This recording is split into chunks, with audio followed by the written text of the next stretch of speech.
The first thing I have to do in this project is disassemble the old computer, at least to a point. The case is made by a company called Lee, and they produce high-end gaming cases. This one's pretty old. I'm not even sure how many computers it's had in it. But in today's market, you'd probably pay about $150 for an aluminum Lee case. This one might be a bit scratched up here and there, but it's still in really good condition. If you've ever looked inside a PC before, you might notice that the case is upside down and backwards here. Generally, the left side of the PC is the side you remove for maintenance, and the processor is at the top of the main board. Most PCs have a heat well in that area where the processor, power supply, and drives are all located. When I was a gamer, we used to just cut holes in the top of the PC, add an exhaust fan, and we called it a chimney. First step, though, is to disconnect all of the main board connections.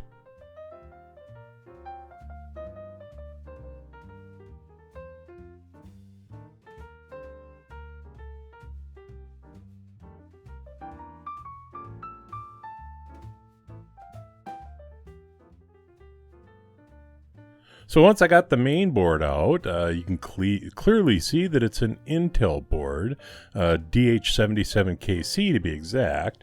I use a lot of Intel main boards in my builds because in my experience they were virtually bulletproof. They probably weren't conducive to overclocking the processor, but I never did that, so I really didn't care.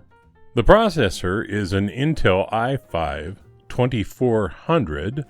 It's a 3.1 gigahertz processor. It was called Sandy Bridge. It has a boost to 3.4. In the day, it was a mid-range processor, I guess, not the low end, but not the high end either. This PC had two 4 gigabyte sticks of memory and two 2 gigabyte sticks of memory for a total of 12 gigabytes of Super Talent memory. Admittedly, Super Talent is a value line memory, but at the time it was fine for my purpose, and it really didn't even come close to maxing the board out. This Zotac graphics card is a fairly low-end card with 512 megabytes of memory on board. It's not really a gaming card by any stretch. It's passively cooled.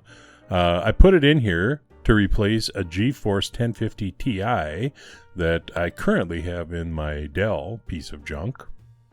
My wireless network was fed by this Linksys card. Back in the day, it was a pretty good card. I don't believe that there is even a slot for it on the new main board, as the technology is kind of old. Okay, so now we're all apart, and I'm going to reuse all of the fans and the DVD player. So next, I'll be assembling the new main board. So stick around. This is Time Rider, and I'll leave the light on for you.